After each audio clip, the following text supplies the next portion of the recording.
need another cheeseburger. Remember, kids, research is for pussies, especially when you do your own. The middle class holes. Yeah, so this right here, this is mustard juice stain on my USA 2014 Pop Bomb men's soccer shirt, in case you were wondering. Okay, I didn't realize that was the Pop Bomb. Is that legitimately, is that just what they called it, or they just really were like, it's not France, it's a popsicle, it's America? Oh, no. So I don't think Nike ever officially named it the Pop Bomb. I think that's just like USA's, I think it's the 2013 Gold Cup. They had like Where's Waldo, and I don't think Nike was like, yay, we present to you the Where's Waldo jersey. I don't think that was a thing. I just think, the consumer made a name for it.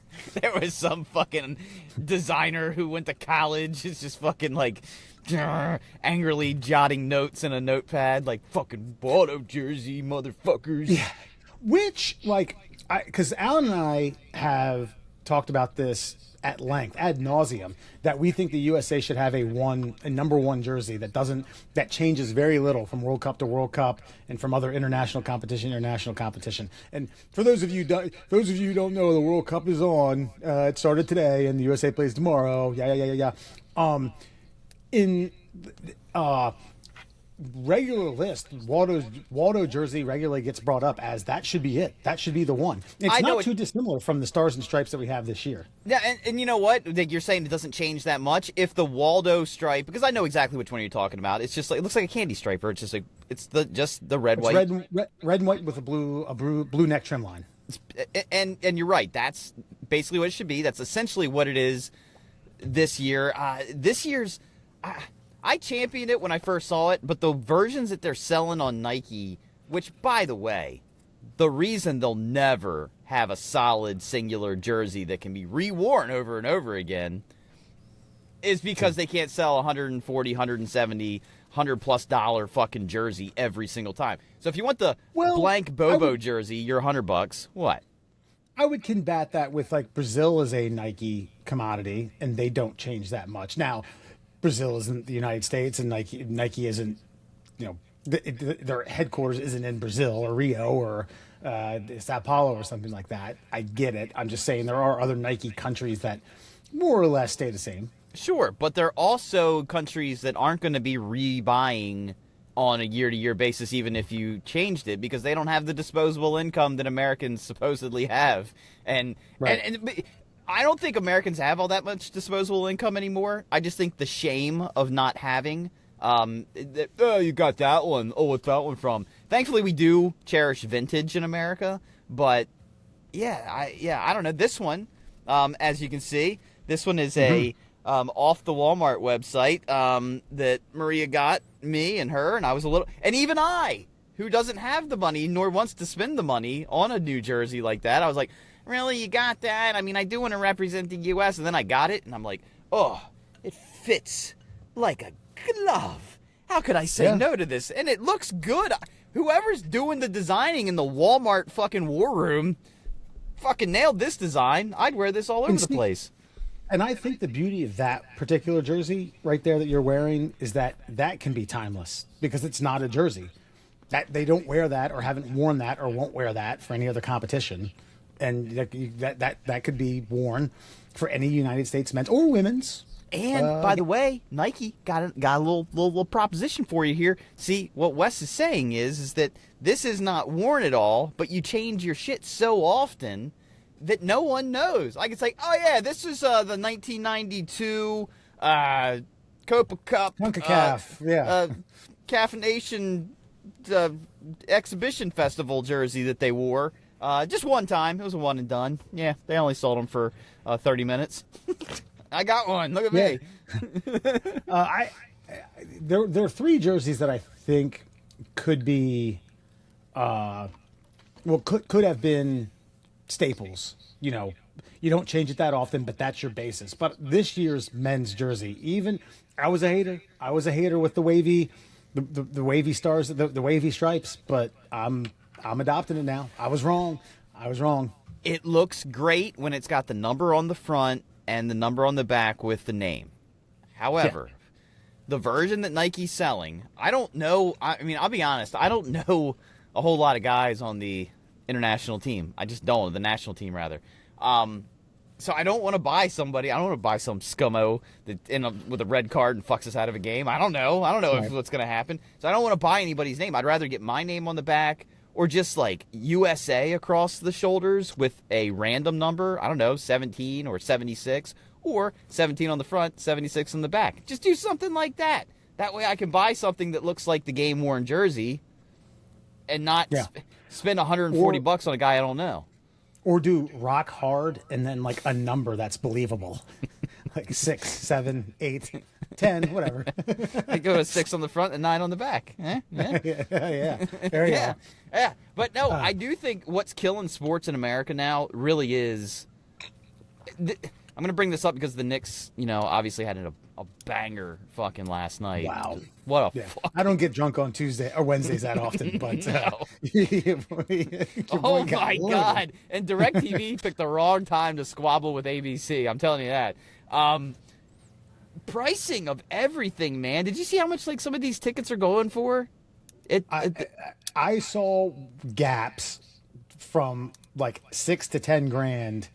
And I don't know, like a $4,000 discrepancy in lower bowl, if there's a 1 in your section or a 2 or a 3 or whatever, but numbers that just boggled my mind. I'm like, I can't do that. Yeah, no, people getting offered like $100,000 to sell their, because they like season ticket holders get first dibs on their playoff tickets, and then all of a sudden, some rich dude that's like been to a couple games here and there is probably going to rub elbows more than going to watch a basketball game. It's like, I'll give you $100,000 so I can be, so I can whisper my screenplay into the back of Ben Stiller's earlobes, like during the third quarter. It's fucking ridiculous. And I heard a bunch of New York fans. This is what's crazy. When they flip the camera over to the watch parties, those are the people who go to the games throughout the entirety of the season. Exactly. Yes, those are your fans for the most part that put butts in the seats at Madison Square. And then you flip to in the arena, and it's Timothée Chalamet, which no hate, man. Look, guy has carved out a hell of a career, has that kind of disposable income, is a fan, not hating on him. But like they were saying how flat Madison Square Garden was like when they lost their game, and it was just like, well, yeah. Their fans aren't there. The people who are coming to, like, Glam Hawk at a basketball game, they're the ones in the building. Now, I'm not saying that Larry David doesn't get fucking, like, juiced up. Lifelong New Yorker, a fan. Hey! Well, that's Jerry, who was there. Hey, go Knicks, look at that. Even Jerry's a huge sports fan. I respect that. But there's a lot of people that go down the list. I'll say this to the Kardashian girlfriend of Timothée Chalamet. Like, she hadn't been showing up. I think she's like, I'm out. I'll give her full props for this. Like, I'm tapping, Tim. You go enjoy the game. I don't feel like getting dressed up for 90 minutes of, like, me not giving a fuck. So go have fun with Ben. And I saw that the mayor could only muster up standing room. And he was like, I got to be budget conscious, yeah. $1,000 ticket. I mean, look. Love or hate the guy, and I saw the commissioner sticking up for Trump, but like, because they were like, why was he here? It's like, well, he was a season ticket holder, lifelong New Yorker, does love the Knicks. Sorry you hate him. I mean, I did find it odd that this was the first standing president to attend an NBA Finals game. Not that that's a bad thing. It just seems like somewhere along the line in the last 50 years, someone would have been like, hey, like Bush when the Rockets were fucking kicking ass in the mid 90s, or it's just something like, well, I guess Obama wouldn't. Obama wasn't president when the Bulls were winning. No. That would have been Clinton. No. Yeah. Maybe it's just a security thing. It's a closed stadium, and it's a little little more difficult to do, especially now. I'm not really sure, but yeah, I did see the ticket prices, and I saw that thing you flicked me about being in that ultimate middle class conundrum of having the rights to NBA Finals games and someone offering you $20,000 a pop or $20,000 for 2 tickets. Dude, you gotta do it. You go to one, you gotta sell another. Yeah, I mean, well, and my logic would have worked out so well too, because they lost game 3, which is the ones I said I would sell because you might clinch it in game 4, and then you go to that game 4, that most glorious fucking the greatest tip in I've ever seen, and you can say like, it was dumb luck. You watch that replay, homeboy, like there's a finesse to like making a ball of any kind do what you want it to do. He could have popped his wrist. He could, if he flexed his elbow. All he did was say, the momentum. This is a professional athlete realizing after decades upon decades of playing this sport, I'm just going to let my body's momentum allow the skin of my hand to touch the rubber of that ball, and it's going to float where it goes. And it waxed on. And that fucking crowd waxed off. God. I think, oh, yes. I gotta say, good one. I think dumb luck that the ball was there, that it ricocheted, that the missed 3-pointer from Brunson happened to be right there. But also in the same vein, like Wembanyama switched. He was guarding Brunson. No one boxed him out. And I don't know if that guy's like 6'8", 6'9". He's a fucking freak athlete. And he even said, he's like, I've done that. I think I've made that play thousands and thousands of times. And I was just surprised no one was boxing me out. So shame on the Spurs, man. It was lovely. It was unbelievable. Had a hard time going to bed. You go for the ball. I mean, I don't think it was dumb luck. I mean, any sport that you play, I'll tell you what, George Reynolds, God bless his soul, still alive. He always said, we are a garbage goal team. That's what we do. Like, you never give up on the first. His whole theory was that only 50% of the first shot goes in. It's always like the other half of your goals are ricochets. So you always go for the garbage. Clean it up.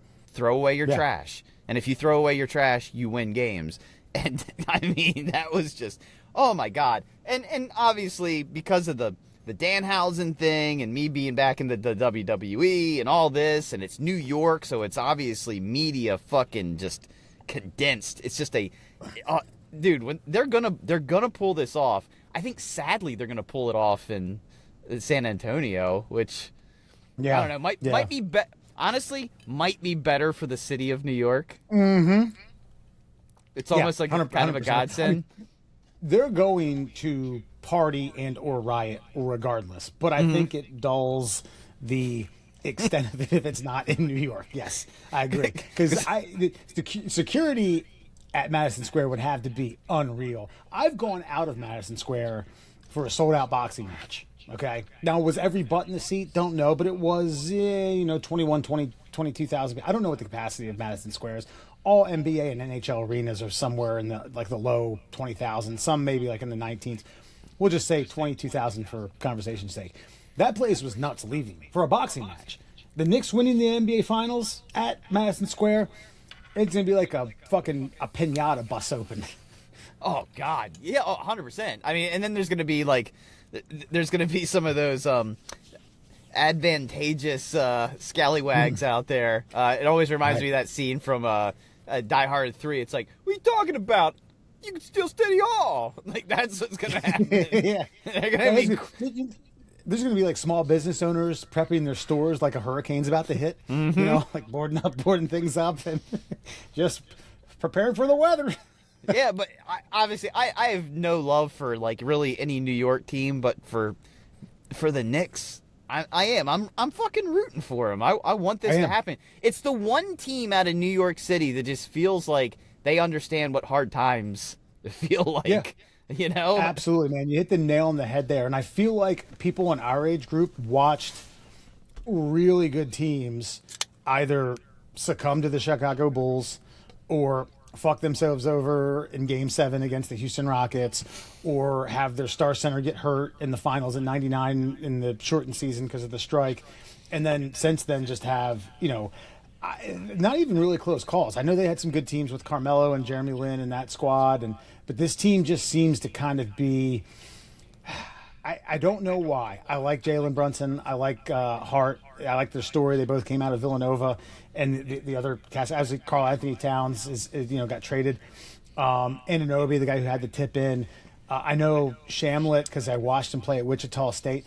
Collectively, I don't love any of those players collectively as a group. They just seem to have something that ticks that I like.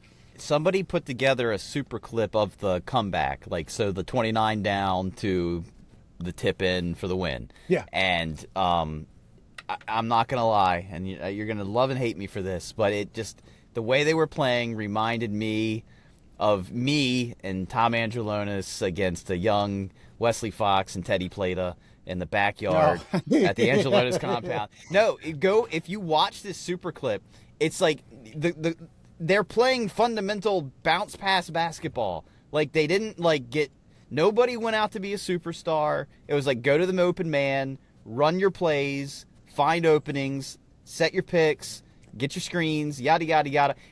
And it was just fundamental basketball. And I think when professionals that should, like the Jalen Brunsons, like that guy should be a perennial all-star. And he kind of is, but he's always been streaky. But it just seems like over this playoff run that they've been going on, that he hasn't been selfish. So his opportunities have come, but the pressure's not there because he hasn't been trying to do everything. And it's just working because it's team basketball. Good teams win championships. Superstar players will get you there. Make no doubt about it. He is the guy on that team. Karl Anthony Towns is a legitimate, really good basketball. I wouldn't say star, but a really good basketball player. Brunson is the guy, but I think you're right on the fact that he knows when to push the pedal down and he knows when to pull the pedal back because of the flow of the game, man. He's got that sixth sense to understand when I need to take a shot and when someone else on the team is open to take a shot. And it's fun to watch. It's a lot of fun to watch. I wish there were more games. I don't like the NBA. I haven't liked the NBA in a long time. I actually kind of decided I wasn't going to watch it this year because the past few years it's just been like, oh, it's just cupcake basketball.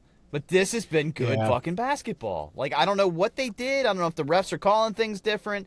I don't know if the players are executing differently now. I don't know. But for some reason, this playoff run has just been like, the game showed back up. And I'm like, okay, I like this. Yeah, and Wembanyama got another flagrant one last night, which I think was a makeup call for him just fucking throwing Jalen Brunson to the ground.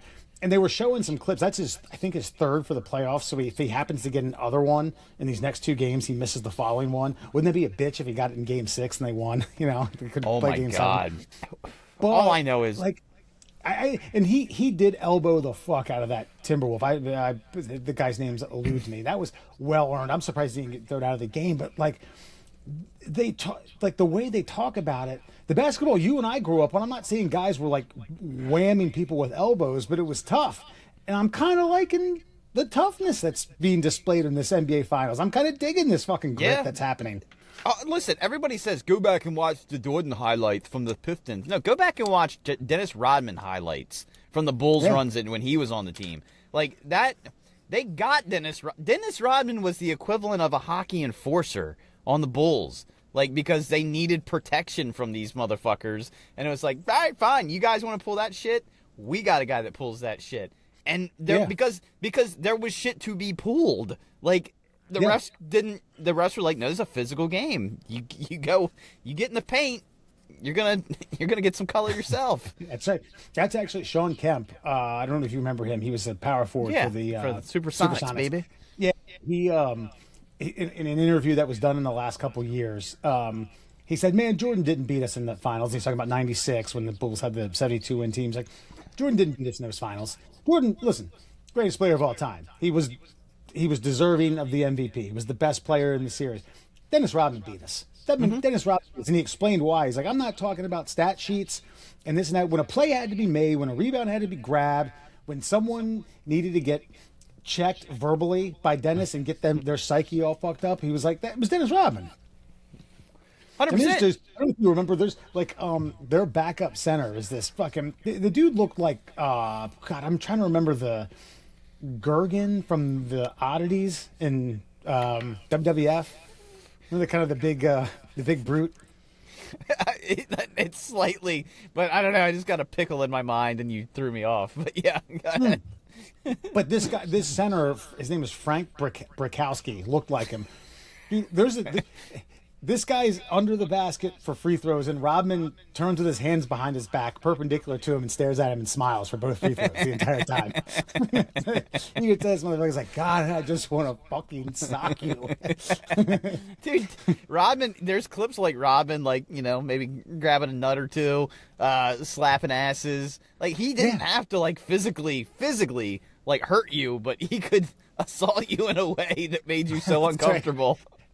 Dude, Karl Malone was one of the most inflappable players of our era. Meaning, I don't care how much shit you talked, he wasn't going to talk back, and he was going to probably give you 23 and 10. You know what I mean? He was going to put in work, get the points, be the bruiser, power forward that he was paid to be. Those two finals, man, there were some times where, like, Karl Malone was about ready to rip the hair out in his head that he didn't have because Rodman was pissing him off so much. Yeah. You need that. You need that. In a way, like, I mean, I kind of performed that art, like, on our fucking, like, championship soccer team in high school. Like, I played defense. I could clear a ball. I didn't have a great shot, and I could fucking slide tackle like a motherfucker. And I would just get up on fucking people's fucking waistbands, and I would just fucking do rude shit to them. I'd stomp on their feet. Yeah. I'd fucking knee them in the thigh. Get that cleat in there. See, when I in my basketball playing, I played in high school. I was really good at the if someone took a bad shot on the other team, to tell them it was a good shot. That's a good shot, man. That was good. Good form there. Love that one. That's such good shit talking. That's because there's nothing you can say. It's just when your only comeback is fuck you. Like it's the best shit talk. Now, see the risk in doing such a thing is that you cannot take a shitty shot the rest of the game. 100%. Your shit's going to be on. You know, you can miss a shot, but you can't be fucking airballing or. I mean, you could always throw in like, I'm just emulating you, buddy. Like, you know, you could throw that in. That's about all you got. Yeah. But yeah, you're right. That's man. Good. Yeah, good stuff. Middle class, everyone. Murr and Fox, man. Hey, before we get to the 911 dispatch dumb stories, I want to do a real quick middle class or white trash. We're going to start with this, but Murr and I went on a 22-minute tangent. Fuck it, man. Fuck it. Fuck it. It's summertime. God, today I had a couple beers towards the tail end of work to watch the Mexico game in the office, then got back here and was like, man, I'll go for a run. 97 degrees, 43% humidity.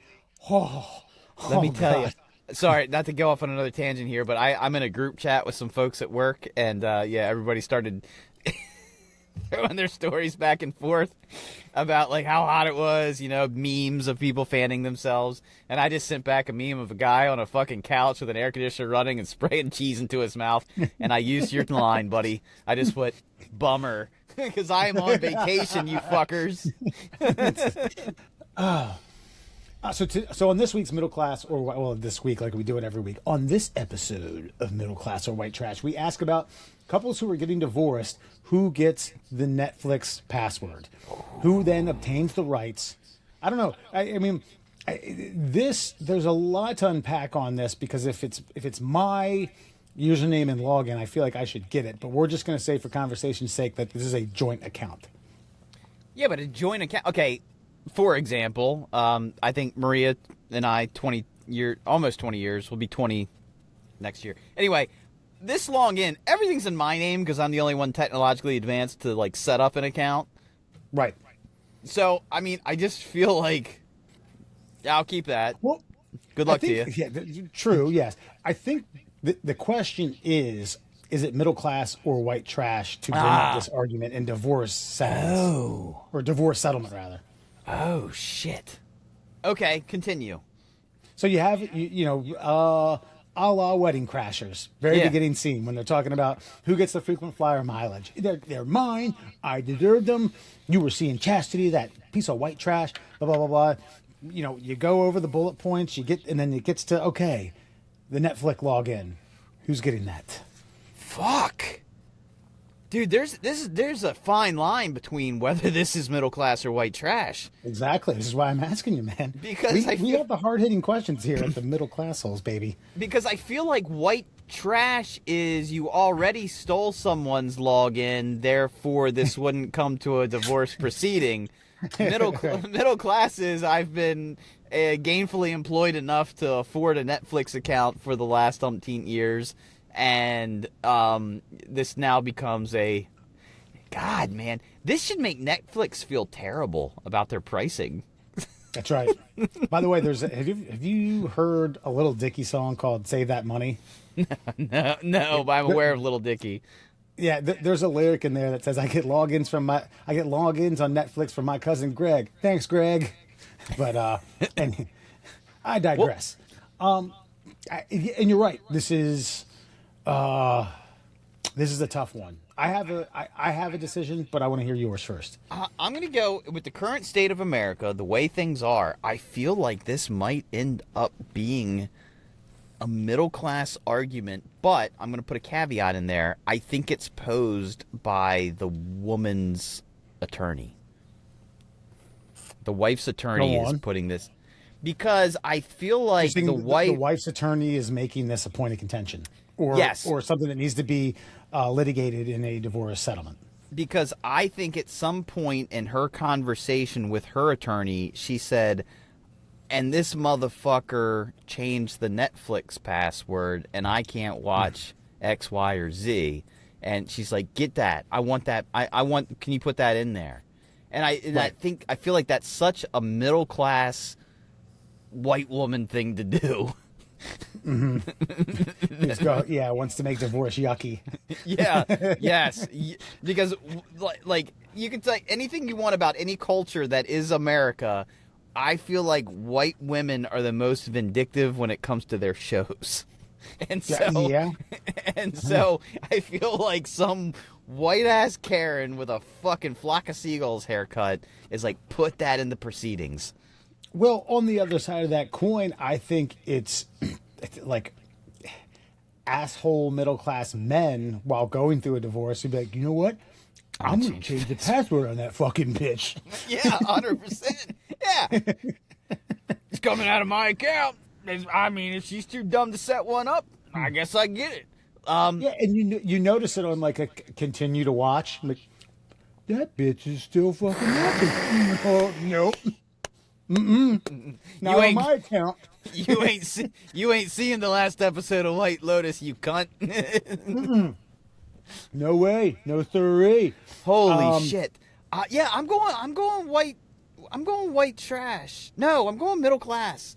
I'm going middle class. And it's such a. I mean, I'm telling you, man, this coin is like spinning, and it's fucking rotating on my desk. But yeah, I'm gonna go middle class. See, I was.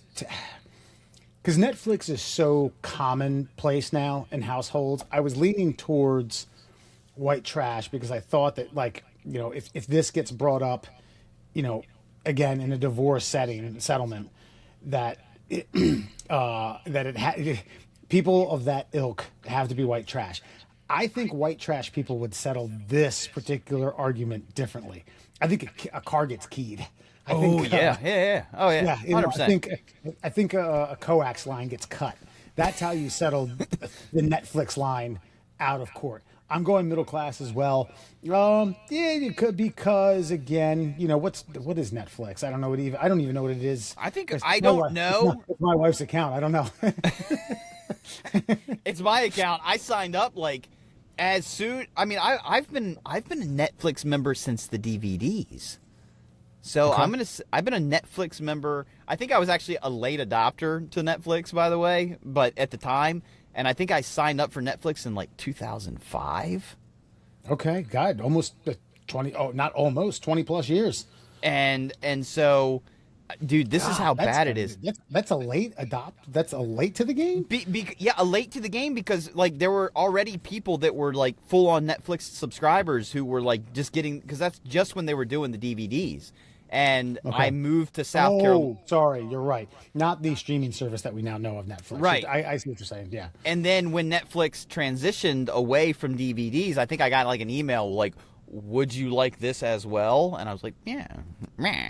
And then eventually got away from the DVDs altogether, and then we are now, I mean, this thing's a juggernaut now. I mean, it's amazing what Netflix, it is amazing what Netflix hath become. But this is what's crazy. My password's never changed. it is still six. It is still six strokes of the keyboard, six characters, and by the way, one of them's not special, and and none of them are capitalized. That's how fucking old school my fucking like Netflix password is, because I never fucking changed it. But yeah, I think it might be up to $22 maybe. Okay, that makes sense. I was gonna say like 18, 19. Yeah, that's actually funny. We were at the airport when we were headed out to Germany, and Sarah wanted, I don't know what she wanted to watch. We breezed through security, and she had her tablet on, and she was like, "Well, we can." And it might have been the Orioles game. I 100% remember, but she was like, "We can log into your Xfinity account, because I still have, if you want to call it basic cable, I still have cable television." And I was like, everything that I log into that, I've been it's automatic sign in. Yeah. I don't think I know my password. And she's like, "Well, do you just want to give it a crack?" And I was like, "All right."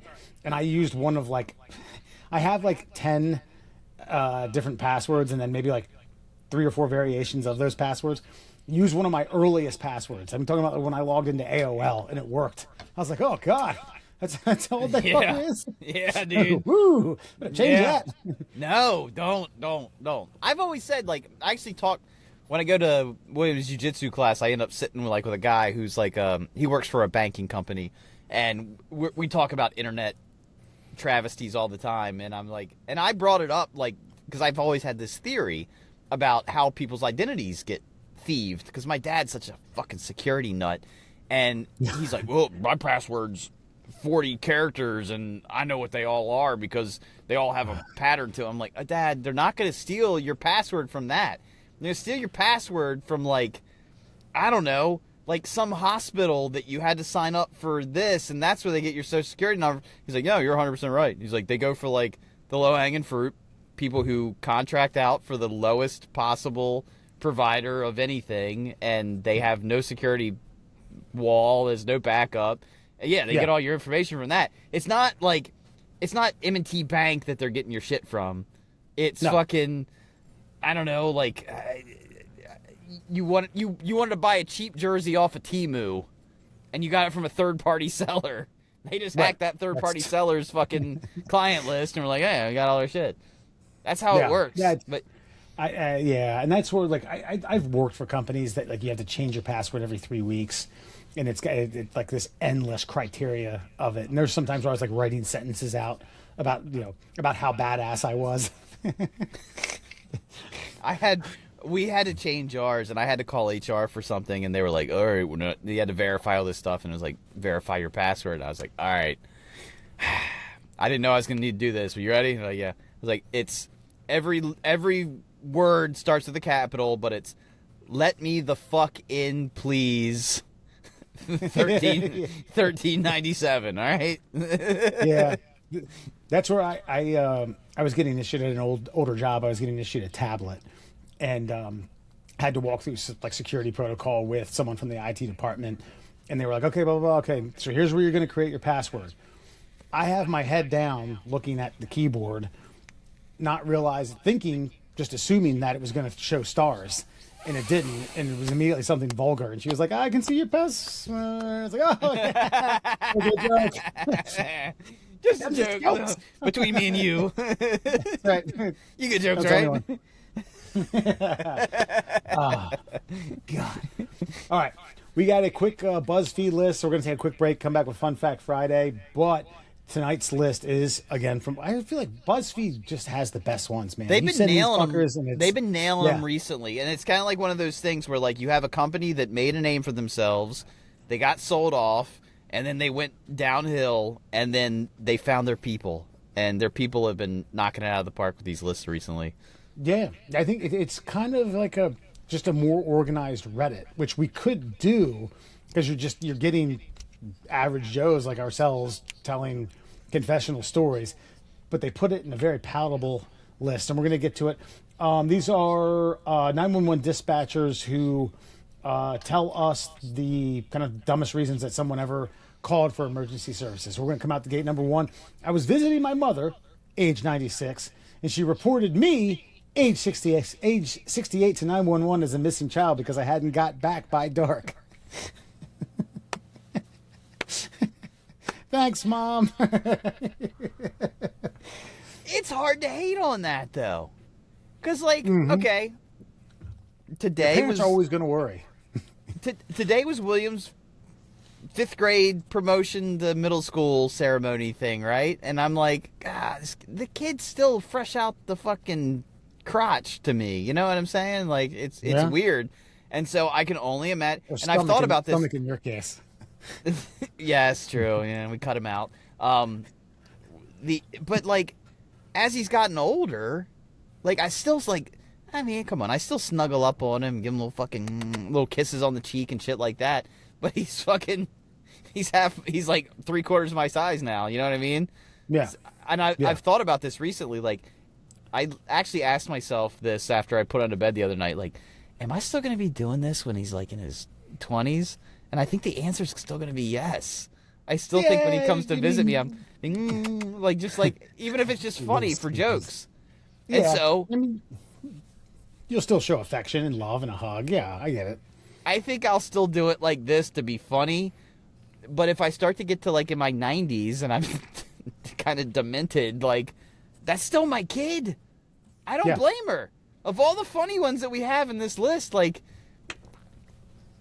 yeah, I don't blame. Yeah. I don't blame her. This is the summer after 9/11, so like July of 2002. My mom and I drove straight shot to her hometown in western Iowa. Okay, we were debating taking a break, and I said, "No, we can make this. We can make this happen." And there was a part of like central Iowa where I was like, "This was a mistake. This was stupid. Why'd you take my advice? I'm 19." But her father, my grandfather, Big Wes, rest in peace. Him and his wife, my grandmother, they used to go to bed regularly around like 7:30. We didn't roll into like 1:30 a.m. and he was still wide awake on the recliner. And my mom said, "Oh, you didn't have to stay up." And he's like, "I couldn't sleep. I couldn't sleep knowing you guys were on the road. I just couldn't. Yeah. It just, I just want to make sure you guys got home." Yeah. And if he 100%. still got up at 5:30. Hey, get your ass up. I'm Got some awake. shit to do. Yeah. We got black coffee to drink and bacon to eat. Let's go. I got a list of things for you to move. All right. I get this once every 10 years. Yeah. My favorite is when one lady dialed in from a Wendy's drive-thru because they wouldn't sell her a Whopper. Oh, God. I don't know if anybody understands what 911 stands for. It's emergency services. To this woman, this is an emergency. I was so mad. I signed up to be a 911 operator, and I passed everything. And then I got to the interview, and they told me what failed was my honesty on my past marijuana use. And by the way, I blamed it on you and your family. That's right. They probably grow it, sell it. No, I just said my buddies had they had a New Year's party about 10. This is what I said. They had a New Year's party about 10 years ago, and it was the Y2K thing, and I was like, so we all burned one, and I was like, but that was the last time. And they were like, 10 years? Like, you're not like letting me free from these shackles for over a decade to answer 911 calls? What do you think I'm going to do? Like, oh, you're the drug bust? Oh, the guy won't sell you weed. What's your address? Like, I'm going to show up and like take advantage of that situation? Yeah. I almost feel like that would be a prerequisite. Like, we need stoners. Yeah. We need people who are even keeled, who aren't Stay calm, flip out. Yeah, and that's ridiculous. I can't imagine what time frame was this? It's about 10 years ago now, maybe a little bit more. It's before I started the postal service. Yeah, I did that's ridiculous in my mind. I can't imagine like what you smoked weed 10 years ago. Sorry, you're not capable. Yeah, of being a fucking operator. Well, their logic was that you were the FBI or some bullshit. that you're going to be privy to like information that involves people who sell drugs, and I guess they Oh. think that because you smoked some pot 10 years ago that you're going to take advantage. Like, oh, Yeah. I know the address of a guy who sells, who's a dealer. This is like the odd shit that you might do to convince someone that what you do isn't dangerous or going to put other people in harm's way. Because you're like, yeah, I can introduce you to my weed guy. He's a fucking old hippie. Yeah. Well, not just that. I guess I mean, in their defense, I suppose, I guess if they feel like you're comfortable with criminal activity, this might not be the gig for you. I don't know. Yeah. I don't know. I'm jumping through some hoops for them. I'd have been a great 911 operator. I still think Yeah. I would be if the interview's still active. That's right. If the folks at Wichita, Kansas, or Youngstown, Ohio, need someone, Ingemer's your guy. A guy once called during a power outage to ask what the score of the USA Canada gold medal game of the Olympics was. I'm Canadian, obviously. I told him. Good to know this happens in Canada as well. Thank you, Canada. Look, bottom line, in a way, in Canada, that's kind of an emergency. I was gonna need say, to fucking man, know. there's this is regional emergency. I get it. I'm not a hockey guy, but I also understand the importance of a gold medal game where your country's facing your foe to the south. And yeah, man, during a power outage, you're in Winnipeg or something, getting hammered. Hey, look, man. Hey, look. Are they about to tie it? Score the game. Yeah, but I mean, it's illegal to do that. You should not. I do not recommend it. However, if you're the 911 operator, you go 3-2, bye, and you just fucking hang up the phone. Who's that? That's my mother. Yeah, there you go. She called you at work? Wants to know if I'm getting back before dark. Someone called to report their neighbors dropping pebbles into their lawn. Not rocks, pebbles, into her driveway. Turns out it wasn't happening.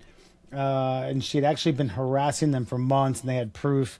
And she actually got arrested because it escalated so much that she attacked the cop. So it looks like someone who's, baiting the cops into someone that they just don't like. I can not sympathize with this. I grew up on a street where we had old women who just didn't like the kids, and the kids were plentiful. There's probably 13 of us, and let me tell you something. We weren't exactly like the most quiet, polite bunch. So I get it, but yeah, like they're dropping pebbles into my driveway. Jesus Christ! let me break out the detective for this one. Your gravel driveway, man? Yeah. Are they just gonna blend into the driveway? Probably, but they're not mine. I don't want them there. They're throwing them with a lot of force. I mean, they're bouncing. They might damage the other rocks. I think the one kid's a pitcher in the Little League. I mean, he cut an arm. What I do hate about stuff like this, though, is that when people like this end up in court, like they end up with a record of how many times they've called 911, and they're like, well, I had to call 911 15 times. That's right there. Look at the sheet. And yeah, and it's for shit like this. And then the person is like, I'm a normal human. I never called 911 because none of this is a big deal to me. However, it's a big deal to Mrs. fucking Nutcracker over here. And I'd like to be on the right side of the law, but she's making it real difficult. Yeah. This reminds me, you probably know this story, but Dewey and a friend of his who lived on the block solicited alcohol when they were minors, I think 18 or 19. And then it was staying at the friend's house, and the friend's older sister, who was pregnant at the time, locked the door. And they were like banging on the door. And I think the compromise was, let us in, we'll get the beer, and then we'll leave and let it be. Like, that's like, come on, stop doing this. And no. And the parents of this house called our house to say they were contemplating calling the cops. And the words were, my daughter's pregnant and she has a nervous uterus. Whatever the fuck that is. I think it's worse that you don't know the workings of your daughter's uterus. I know, right? Very nervous, very touchy. And of course, Foxy had a field day with that one. That was a punchline for decades. I must have missied that one. Yeah, there you go. Touche. When I was working dispatch, I literally had someone call the 911 emergency line saying, quote, "I'm a tourist and I'm bored in your town. I don't have enough money for a hotel either. What can you do?" I could put you in jail for the night. Yeah, right. You want a day in county? We got some beds. I've heard foreign jails, as long as they're not south of the equator, are pretty nice.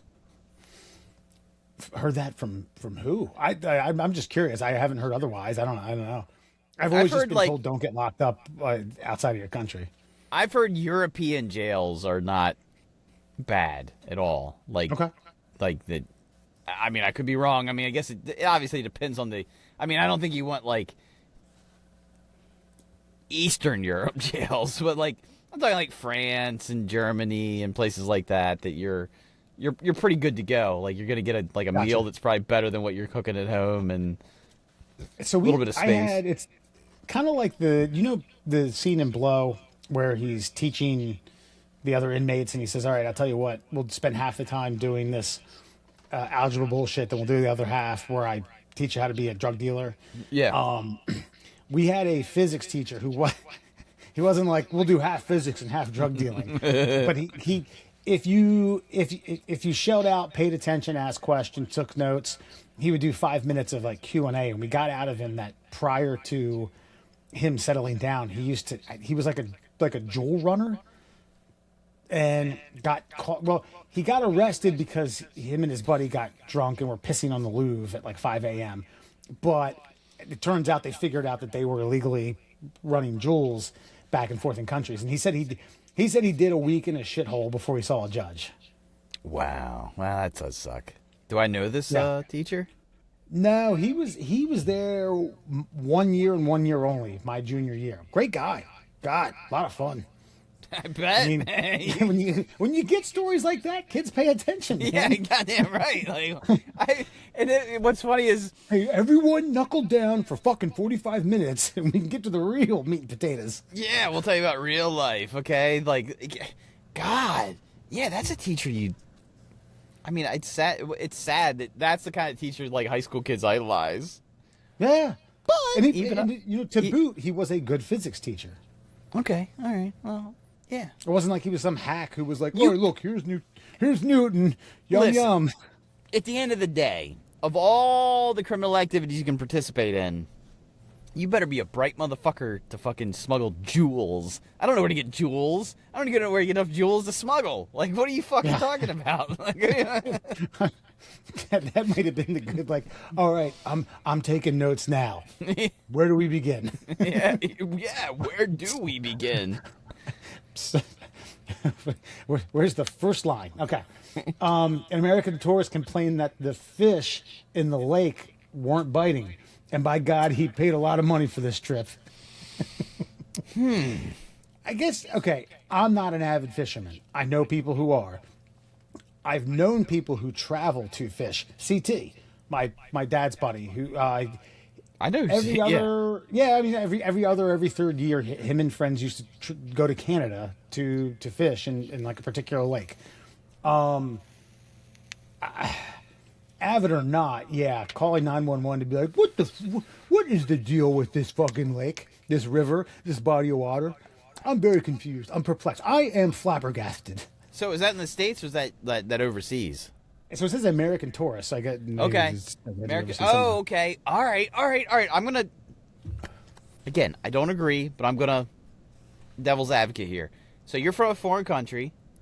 You don't know how the police system works. All you know is 911 calls the cops. Okay. You've spent a shit ton of money to come to a stocked pond. Mm-hmm. They ain't biting. So what do? Hey, I got ripped the fuck off. I'm going to call the cops. How do you call the cops? 911. So I'll give them that because they're not from here. If that was a local, that was a fucking tried and true born American. I said, right. Fucking throw him in the fucking lake. Let that one of those magnet fisherman guys find him with a fucking fucking rare earth mineral and a fucking piece of fishing line themselves. Pulled out by a belt buckle or like a fake joint or something. Yeah, I agree. A 3 a.m. call in the middle of nowhere, 30-minute response time for my poor sleeping crew. They had tooth pain for 2 years. When asked why they chose the exact moment to call, he said, I just felt like it was time.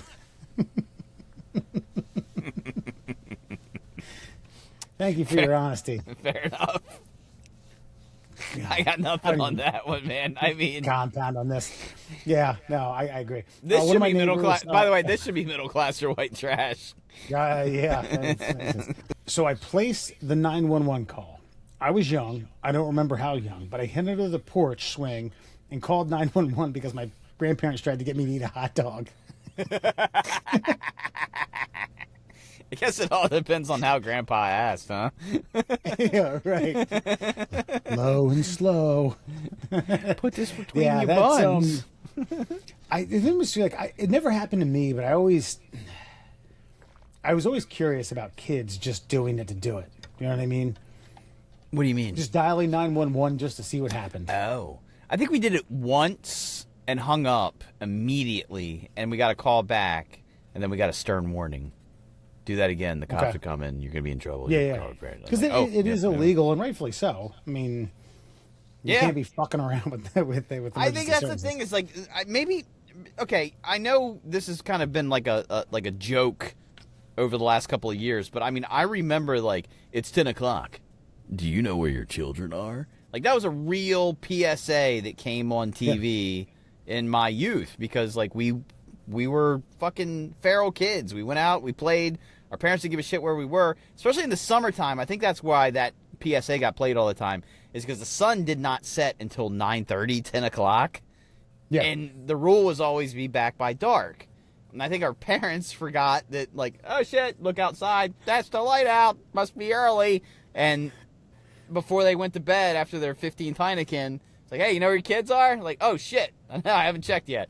I think there needs to be a new PSA similar to that like, 911 is for emergency services only. What are emergency services? Are you in danger? Have you been hurt?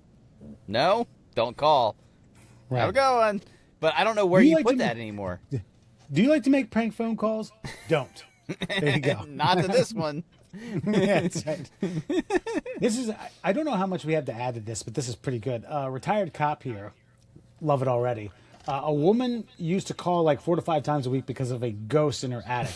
I was still in training at the time. My training officer was an old, salty sergeant who was hired the year before I was born and was with me. He knew the address immediately. And literally said, fuck this is ending today. He directed me to pull into a Dollar General. He walks out with a mason jar he bought. We arrive at the home and meet the lady. He tells her, we're going to fix your ghost problem, ma'am. We go up, shuffle around a bit. He lights a cigarette, blows the smoke into a jar, puts the lid on. We go back downstairs and proudly shows her the jar. We got him. She was beaming. Never heard from her again. That's fucking top-notch police work. That is protect and serve. Yes, thank you. I get so mad when I see cop cars that are unmarked because, like, I remember growing up watching, like, the Andy Griffith Show. Dude, cars were black and white with fucking red and blue on top. Like you do as a cop car. As we got older, cop cars became like military vehicles that were unmarked. Yeah. I hate the Ford Motor Company for continuing to sell the Ford fucking Explorer to the general fucking public. I hate it. They should not do it, especially black and all black. Don't do that. Stop it now. No, protect and serve. That's the whole point. Is like, listen, this lady's crazy. I want to make her feel better. She thinks this is a real emergency. We're gonna blow fucking cigarette smoke into a mason jar. And you figure, like, he says he was in training, and this is his old crusty sergeant. Like, you're not getting that at the police academy. Mm-mm. This is human intuition. Like, all right, I got an idea. I think this is gonna work. Placebo Put this effect, one in the man. old memory bank there, buddy. Yeah. 100% placebo effect. Like, she's going to think this worked. I'm going to know it didn't. And we're going to move on with life. We've protected and served her. Let's move on. I mean, the fact, and you can't tell me I'm wrong. She never fucking called again. Or that dirty ghost fucking got her in her sleep. That's it. Where are you going to take that mason jar? Ghostbusters, ma'am. We got guys. Peter Venkman. Look him up. It's Doctor. Yes. The town recently installed a deer crossing sign at a major intersection. A woman called in to complain because people flowed by the road and she didn't think it was an appropriate place for the deer to cross. Yeah, there's a classic radio call-in that I don't know. It was so well done. As a man who worked in radio, so well done, I don't know if it was real or fake. And it's a woman talking about the deer crossing sign being in a really inconvenient location. Yeah, I just, depending upon where you live, deer are prevalent in more areas of the country. I'm not making that up when I say that. No, people believe that to be true. aren't hunting as much as they used to, so they're running rampant. I think if you drive with any regularity, you are going to see a carcass that has been absolutely mauled to smithereens. Mm-hmm. You know what I mean? You're not gonna, this isn't something where you're 40 and you go back home. You're like, babe, you wouldn't believe this. This thing was in 4 pieces. Like, you know what I mean? Raccoon, possum. Yeah, and it's the same for me when I see it every time. I go, ooh. Mm-hmm. Oh, dude, like Route 40 between Perryville and Northeast, like where those big rigs are fucking hauling. Ooh. Yeah, you get an 18-wheeler up to about 65 and they put 180, 220-pound body out in front of anything. It ain't going to be a good day. This is a good... I went home... I was living in Baltimore, but I hadn't been there. I was still in my 20s. I went home for my birthday dinner with my parents. And my mom had recently had an eye surgery, so she couldn't drive. And then, well, she couldn't drive at night. So she could drive us to the restaurant, but couldn't leave unless we ate at like 4 p.m. I just couldn't get off work early enough. And my dad was like, basically, well, I want to have some drinks. And I was like, okay, it's my birthday. I guess I'm having 1 beer. Great. And we got on a road where, where I had to think that deer kind of commonly go in and out.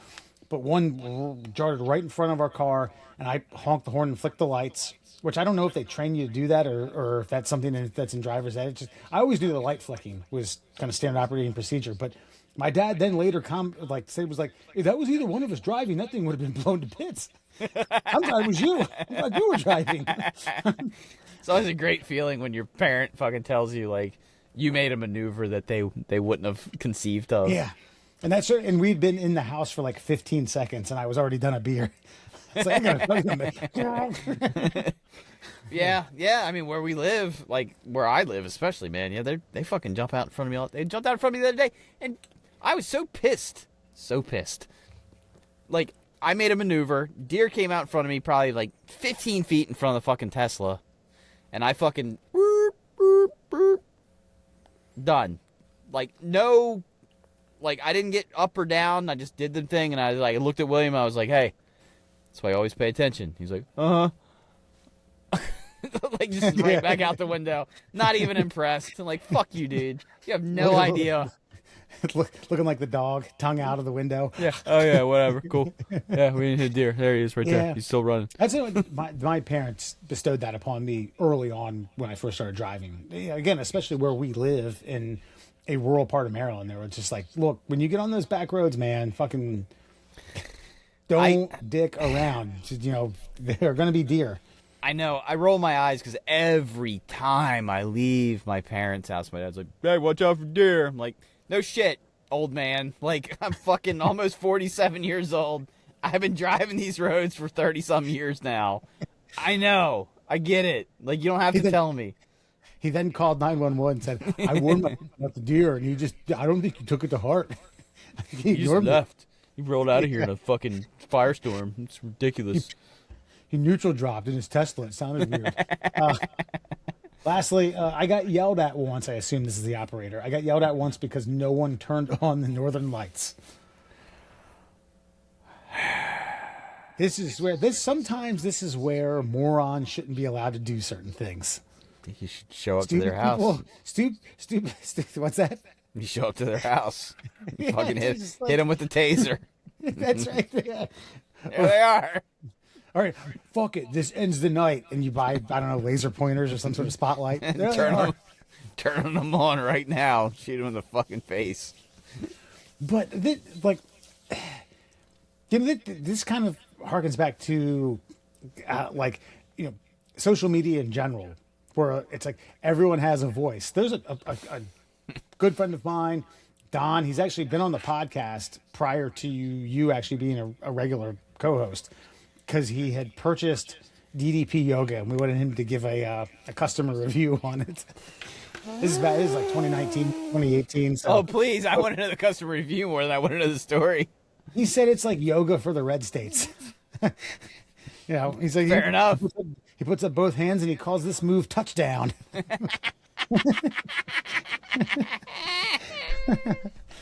That's exactly what I needed to hear. Yeah, but I kept saying, like, when does he say bang? It's like, I don't know, like every third word. All right, we got to another exercise. Bang! DDP yoga. On to the next. All right, folks, and that's your 911 dispatchers giving us dumb stories here at the Middle Class Souls. All right, Murr, if you can get over this DDP yoga tutorial. I can't, because, like, I remember I was at the fireworks store a few years ago when I got my Tesla, and, like, some fucking redneck was like, "That's my first time fireworks going to a Tesla." I was like, I bet more of my car was made in this country than yours. And he was driving a fucking big Ford truck, and he just kind of like, because his truck's made in fucking Mexico. And just the fact that it's the things that you need to convey to people to, like, convince them that something is worth it. And Yeah. there's Don's right. You convince rednecks that yoga is a reasonable workout. Yeah. In a redneck way, they'll do it. It's like I had to convince a redneck that, yes, my electric car is 100% made in America. What's more important to you, the electricity or the made in America part? And I think I fucking confused this man.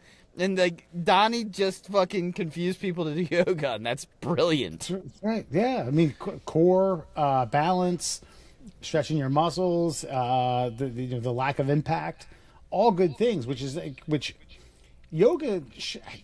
I have my gripes with yoga for different reasons. I don't think it's an unreasonable exercise. It's a well worthwhile exercise.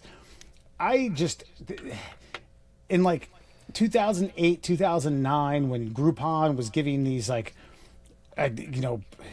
people of my class the opportunity to take yoga classes and with 60 or 70 other people, and I was like, man, I could do this on a fucking computer screen and get the same effect out of it. I don't need to drive 10 minutes, find a parking spot, walk in, and be surrounded by a bunch of individuals who are way more physically fit than I am. Which is actually, dude, I went to one. It was called Bikram yoga. You familiar with that? Oh yeah. That guy ended up fucking a lot of ladies, by the way. But either way, he had a solid exercise routine. So it's an hour long, and they make the studio roughly 98 to 101 degrees. So you sweat your ass off. I'm of about 100 people. I'm one of like 4 dudes. Okay. And there's an open spot next to me, and in walks this African American guy with no shirt and short shorts. And this man was beautiful. This man was absolutely fucking beautiful. It looked like Tyrese walked into this goddamn bitch. And I was like, please don't sit next to me. Please don't sit next to me. Please don't sit next to me. He walks up, hey man, is this one free? I was like, yeah, and like 60 fucking chicks' heads raise up and look at him, and he did everything perfect. Every pose was done. as an instructor should. I was like, I mean, why are you here, man? This fucking Groupon wasn't that good. God. Ugh. Get out of dude. here. It's just, and by the way, it's all in the name, like Pilates. Like, I was like, Pilates. And then I started doing some Pilates exercise. Like, fuck you, Pilates. Kiss my Pilates ass. Like, Pilates is strength training, core strength training, with maneuvers that your body is not normally apt to do, period. Right. And, like, I just think I think what happened was YouTube allowed all these granola ladies on to make their channels. They were into it. They did tutorials on it, and then you didn't realize that, no, there's Diamond Dallas Page motherfuckers out there doing this shit too. And if you find their pages, you're in for a world of hurt. Because our legal counsel had me do a 30-day yoga challenge with him. And the lady that does it, obviously a master of yoga, but she very soft-spoken, and we're going to attempt this pose, but we're going to attempt it in several ways, and you do the way that you think you are. It's like, fucking shut the... I need a guy going, this is touchdown. I need touchdown pose. Like, that's what I need. And if you sold me on touchdown pose, yes, I'm doing yoga. But if you sell me on whatever your body's capable of, I'm probably not going to perform the art. And, they try to sell you on the Zen portion of it, too. It was like, oh, we're coming back to coming in and namaste. Like, man, all right, look, I'm sure to quote you, the granola eating fucking crowd, the Buddhists in the fucking in the audience, this is giving. They went 6 to 12. Come on, I'm here to exercise. All right. Yes. Make my lats fucking burn like they haven't burned before. I'm not going to find Buddha. I'm not going to pray. I'll breathe because you tell me to breathe, because it's important to breathe when you're doing these types of things, but don't try to circumnavigate it into some spiritual awakening. I need some mental brutality. I need you to tell me I can't do it. I need you to tell me I'm not worthy of this fucking exercise. I want to be beaten up mentally. I want you to fucking Sugar Ray Leonard my fucking brain a few times. I need some sadist bullshit coming to me, because that's the way I'm wired, all right? I'm broken, all right? You're fixed. I'm not. You need a good shot. You need one of those. Yes. Yeah, that's a good, great form there. Let's get to it. 5 fun facts for you fuckers on a Friday. Brought to you, of course, by our very many sponsors. Of course, we've got the Flat Earth Science Advocates for Truth. Also, the Shin Splints Recovery Group. Got any pain below your knee and above your ankle? Maybe some Bikram yoga is the avenue for you. Find them on Facebook as well. And, of course, our greatest sponsor of all time, the Cuckster. You can find them on both TikTok and Instagram. That's Cuckster for life. Cuckster for life on TikTok and Instagram. How's the Cuckster's summer started out? Is he all right? Is he good? Well, yeah. I mean, some of the Motel 6s do have air conditioning, so it makes the cuck experience a little more palatable for the Cuckster. I think the wife does break a sweat, and the men around there, involved in the in the parlay, if you will, do break a sweat. But the Cuckster's comfy, man. He's cush. Little Bikram cuck action going on. All right, that's all right. There we go. You start a new phenomenon there. Bikram cucking. Little sweaty, all sorts of fluids all over the place. But let's get to it. 5 fun facts for you fuckers on a Friday. And tonight, because of the historic playoff win for the New York Knicks against the San Antonio Spurs, here are the top 5 single-game playoff comebacks in American sports history. This is between the NFL, the NBA, the MLB, and NHL, ranked by mixed, deficit, historical impact, stakes, legacy. So it's not just necessarily that the game was really lopsided and it went this way. No, it meant something in some capacity. So, did you know? Should I read this in Howard Cosell voice? Maybe let's see. Let's do a litmus test. We'll start with the first, and if I don't like it, I'll tell you to fucking go back to whack-ass Andrew Murr voice. Did you know? The Buffalo Bills versus the Houston Oilers in the 1992 AFC Wild Card Playoff, January 3rd, 1993, The Buffalo Bills trailed 32 points, 35-3 in the early third quarter, and won 41-38 in overtime. Led by backup quarterback Frank Reich, they scored 38 unanswered points to force overtime and won on a Steve Christie field goal. This remains the largest comeback in NFL postseason history and is widely called the greatest in NFL playoff lore. Yeah, did watch that game. Frank Reich, Maryland graduate, who also led Maryland on a pretty sizable comeback against the University of Miami. I think at the time he did it, it was the biggest comeback in college football history. So, backup quarterback. Yeah, man, Jim Kelly got hurt, and Warren Moon was slinging. Warren Moon, well, by the way, way past overdue for that guy when he eventually got in the Hall of Fame. He had to wait like fucking 15 years. And it was such bullshit. I mean, Warren Moon's a Hall of Famer. Yeah, Warren Moon, like especially now when, like, and believe me, I love Kurt Warner. But, like, Kurt Warner was, like, one of those, like, guys to get in. Like, if Kurt Warner's, like, that easy a pick over somebody like Warren Moon, like, yeah, man. Well, I get it, because you're talking about a Super Bowl and then 2 other Super Bowl appearances. They probably should have beaten the Patriots in Brady's first, Super Bowl run, and then he, it took the Steelers to have a miraculous game. Could very well have had 3. I get it, but you're talking about sustained dominance over a career. Yeah, Warren Moon, man, and that game, like, it looked like the Oilers were going to put up fucking 60. I mean, the Buffalo D couldn't stop a fucking nose running. Well, did you know? God, it was a phenomenal game. Anyone who hasn't seen it, go look up the highlights of that, man. It was in Buffalo. It was cold as shit on that bullshit AstroTurf that they had. And I'm talking about the ones that not the stuff you know of today. I'm talking about that one where you slide on. It's like, well, there's some skin, man. We did George Reynolds, God rest his soul, still alive. He set up a clinic for some of us at Loyola College, and they had turf. And again, this is in the 90s, so it was maybe a step up from, like, that early turf, but it wasn't that far up. And I remember slide tackling, because that was my bread and butter. Oh, just leaving skin on the fucking field, dude. Yeah, a carpet sample of Murr's hip. Yeah, but on, like, day 2, it rained, and they still had us play. And I remember slide tackling, and I remember fucking, like, I think about 10 yards into the slide tackle, I started giggling because I was still moving. God, dude, the slip, like Crocodile Mile could have done an ad with you. 100%. You run, you slide, you hit the bump and take a dive.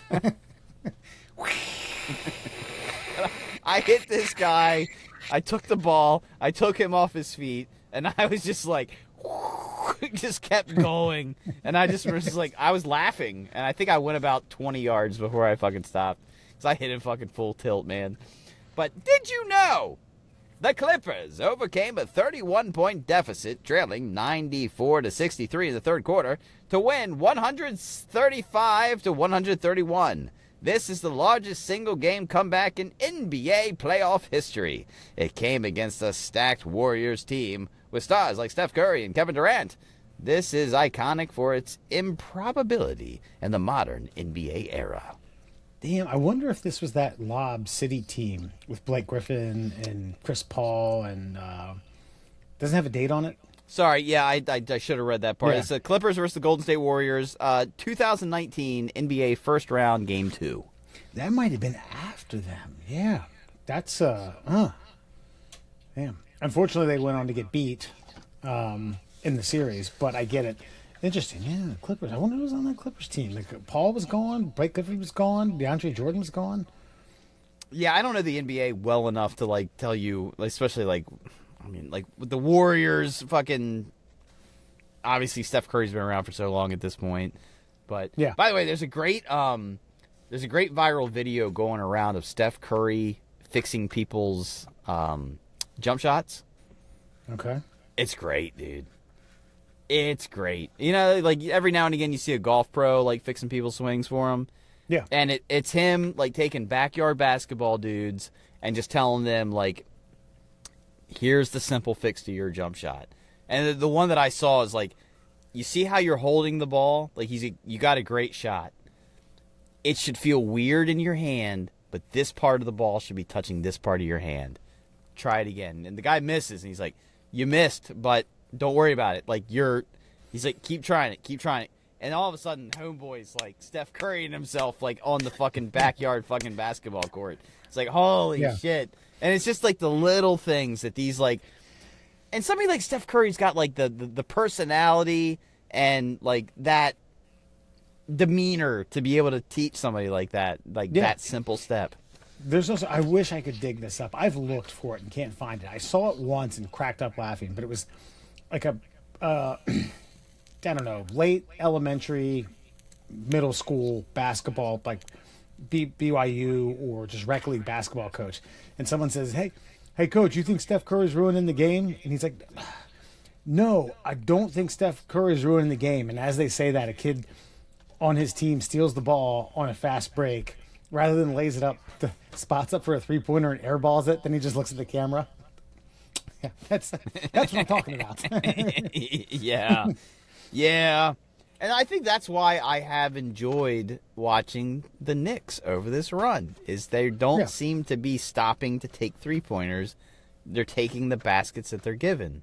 Yeah, this era of NBA is going to have more three-point shots no matter what team it is. You know what I mean?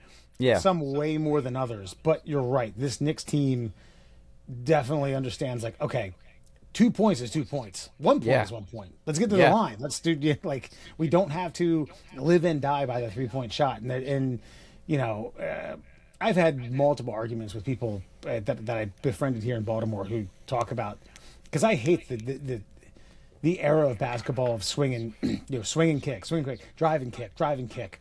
You know, and it's like, the court is just filled with 6'7" dudes who are freak athletes who can shoot the basketball, and it's like, all right, we're gonna drive, and when the defense compresses, you're just gonna pass out to someone. I'm gonna shoot. All right, that's it. That's the offense. I think that a run like this is going to change the game, and I think what you'll probably start to see is first half a lot of what we're talking about, and then second half wild card. Like take your shots, like, you know, especially if it's not working. And I think that might elevate the game a little bit, because I can't watch these regular season games where they're doing what you're talking about, like fast break, stop, shoot a three, 43-point attempts a game. I mean, I get it, but god damn, it gets to be bland as fuck. But here's what does elevate it is, like, when I watch like a guy like Wemby fucking like taking a three and fucking draining them like that. Yeah. Dude, that guy's got such a sweet stroke. He's fucking like 8.5 feet tall. Like his alley-oops don't even fucking touch the rim. It's fucking wild, man. It's fucking wild. That dude, as long as he stays healthy and maybe puts a little meat on his bones, that guy, instant Hall of Famer with health, instant Hall of Famer. Ridiculous numbers. I don't even know, like, Yao Ming Yao Ming got inducted, and I think he had an abbreviated career because of his feet. And this is why I think Webby needs to, like, take care of his feet. I know that sounds like a weird thing, but that's a lot of gravity for a 7'5" dude. And you know, Yao Ming constantly had stress fractures going on, which, you know, ended his career short. Albeit that was a cool little run that he had with the Rockets. But yeah, I agree. Yeah, with health, I mean, you're talking about an all-time great. This is going to be like, all right, your top five, and then people are going to go, well, you know, have Webby in there. Yeah, the guy's fucking impressive, and has, by the way, won me a lot of money on DraftKings because he always hits his fucking numbers. Yeah. And if the NWO and WCW are still around, I'm thinking a cameo appearance, man. You know, they're in the off season. Him versus Rodman. Yeah, we got the secret weapon. Oh my god, the secret Wemby. Did you know the New England Patriots versus the Atlanta Falcons, Super Bowl LI? Can't remember which one that one is. 53, I think, yeah.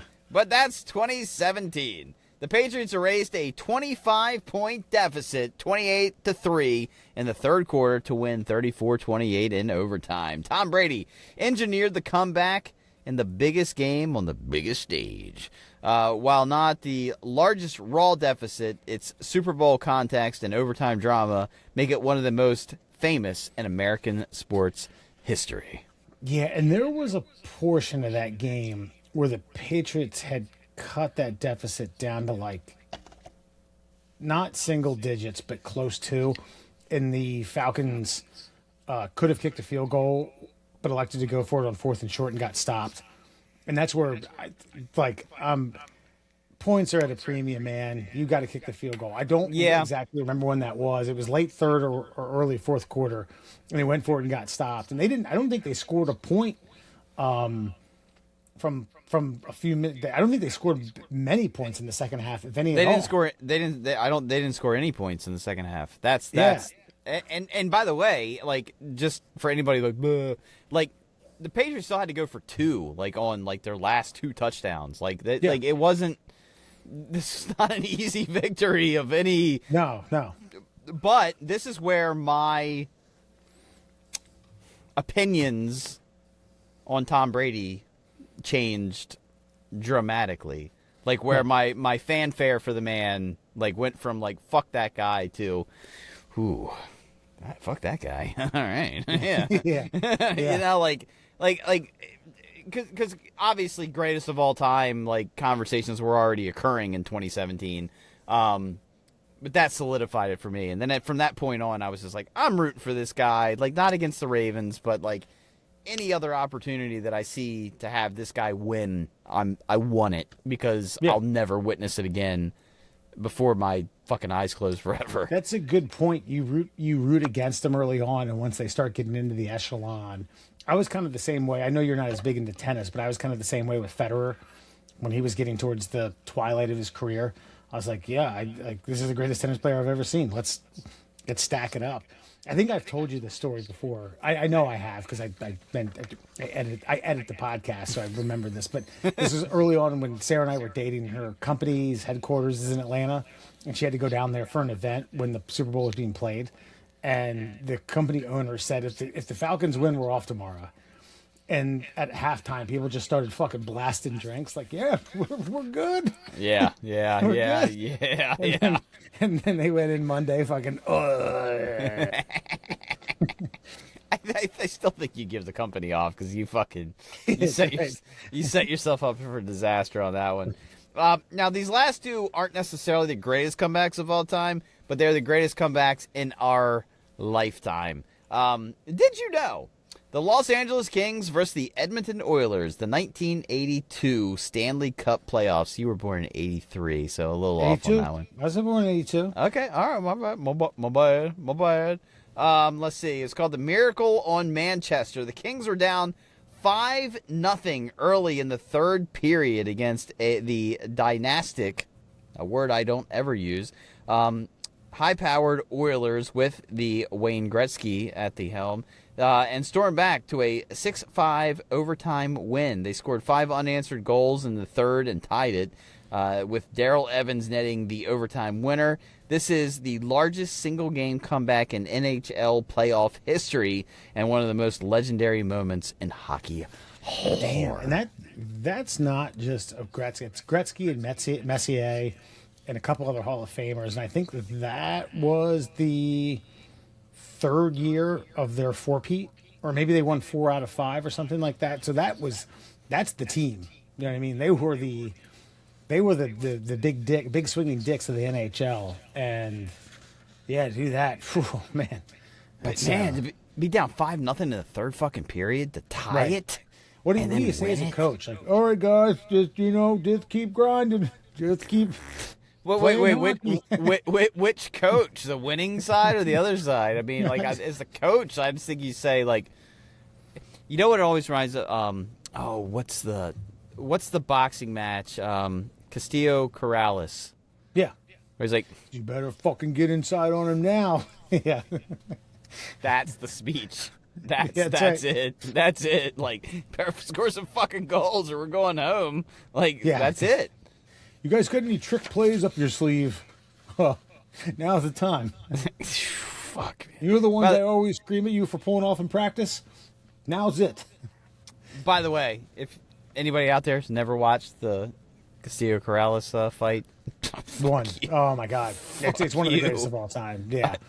Jim Lampley puts it at his greatest of all time, which is saying something. So yeah. Yeah, that's for a guy who called the Gotti Ward fights. Yeah, that's man.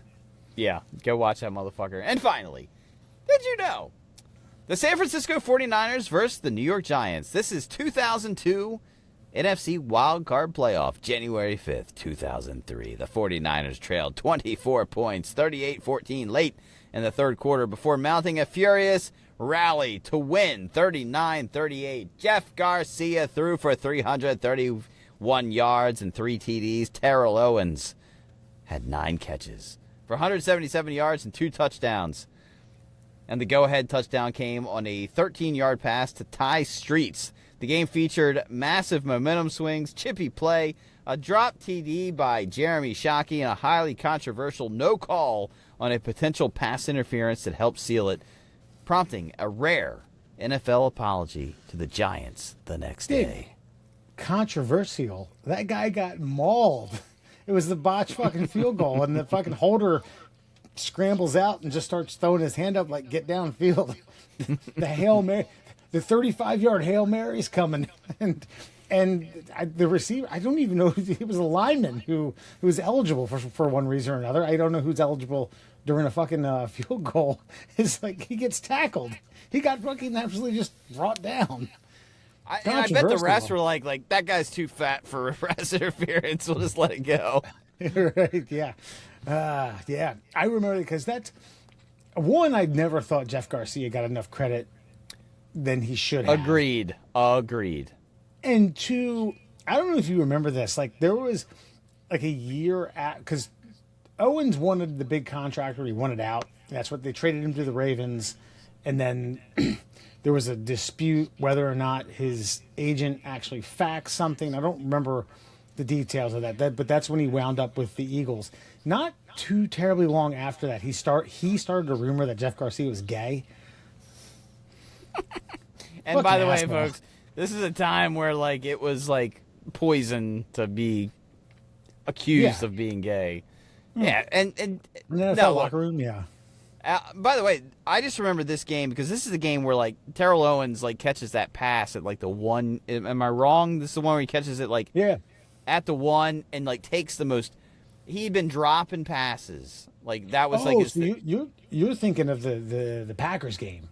Oh, okay. I'm not sure what you're talking about. I do have it wrong there. There was this game where like Terrell Owens throughout the season was like great receiver, always open, but he would drop like obvious fucking catches, and then that was his hit.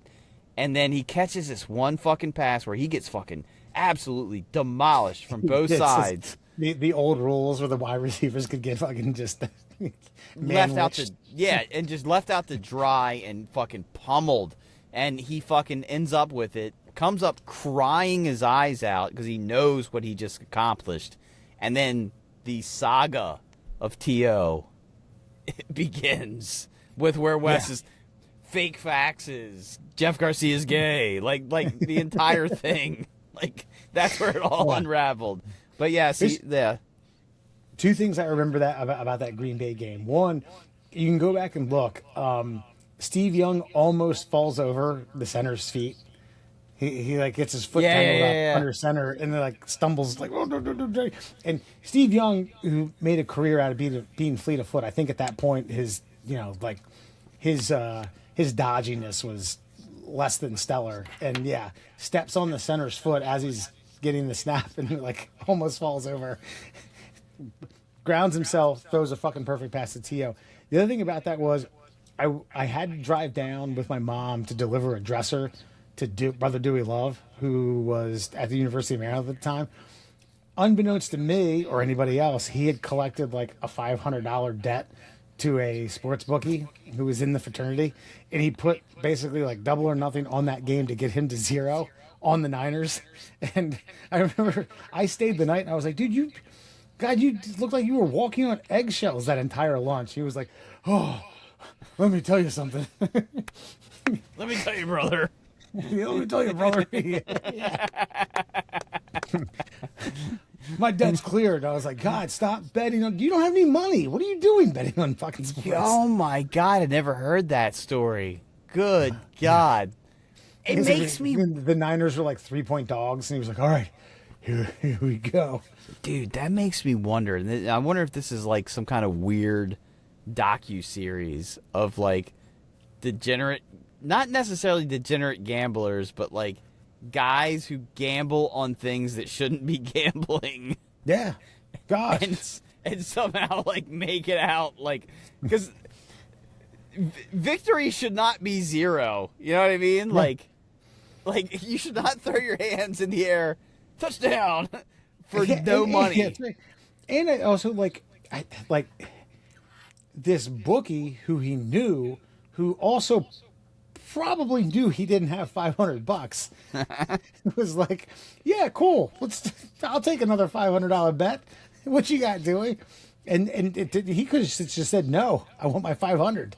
But honestly, because I think I know who the bookie was, that's a dog right there.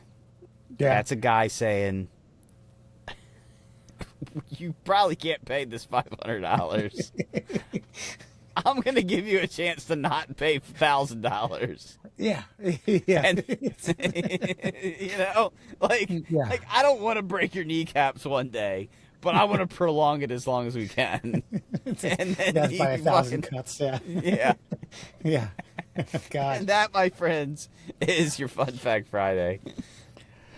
All right, real quick on tonight's Before You Go, since Andrew owns a Tesla and is all for the AI advancement of I guess autonomous delivery, we bring to you from Los Angeles. This is out of KTLA 5 News at Noon. I don't know what that's. Sorry, That's a pretty popular KTLA. I know KTLA. Gotcha. Food delivery robot goes rogue, causes property damage in an LA home. So an East Hollywood resident said she's become the latest victim of a Coco food delivery after it uprooted her garden and got entangled in her fence. The incident occurred over the weekend. Resident Kaya Reed said she was inside her home when she heard all the commotion the robot was making. Quote, I came out and found the Coco in my garden. It got all my fence caught up in its wheel. It uprooted a whole bunch of plants in my garden and just drove off away with the fence attached to it. So I don't even know if, like, the way I interpret that quote is it didn't even make that delivery and realized it fucked up and said, I got to get the fuck out of here. Like a real human. That's right. Yeah, I'll come back at a later time.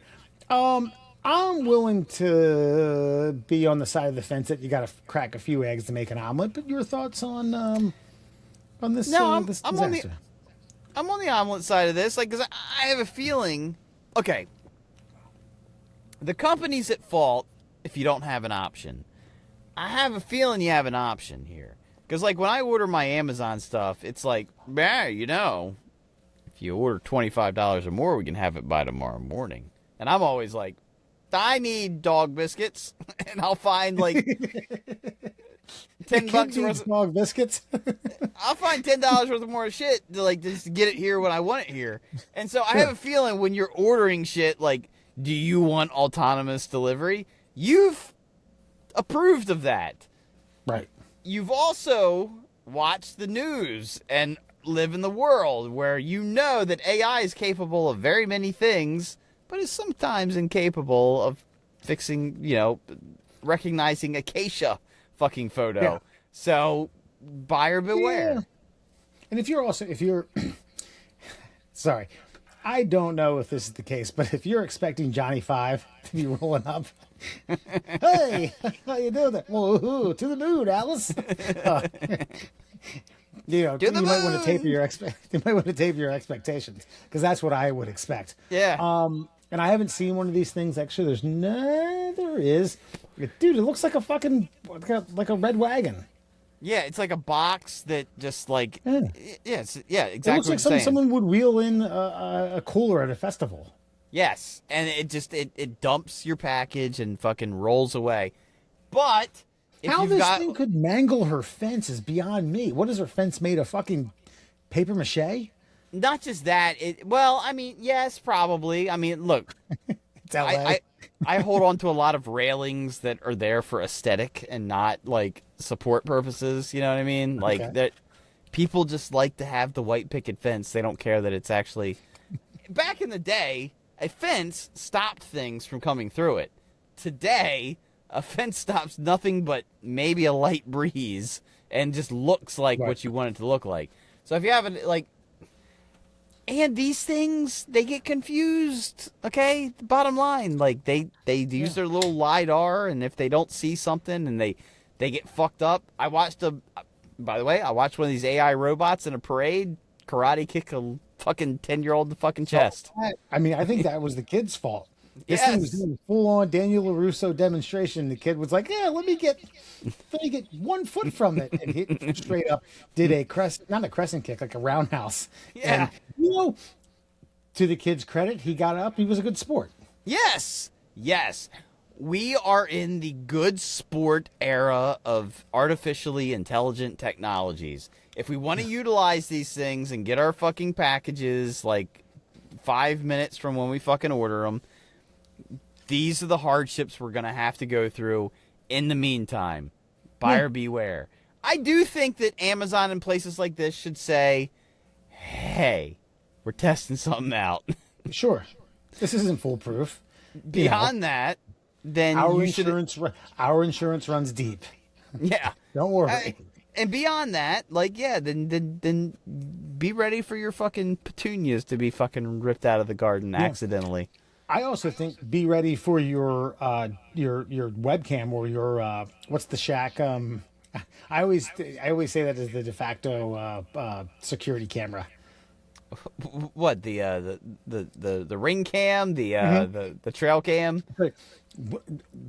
Start getting your ring cams ready for your pets, or more importantly, your dogs, to start attacking these things. You know what I mean? Yeah. Gone are the days of the post service getting attacked. Now it's robots. Fucking like, Not sure how I feel about that.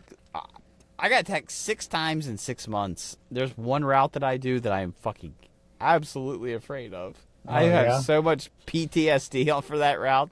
If I have a chance to not do it, I take it. I don't care. I'll do anything but that. Yeah, but like it's a real fucking threat, and that's gonna happen.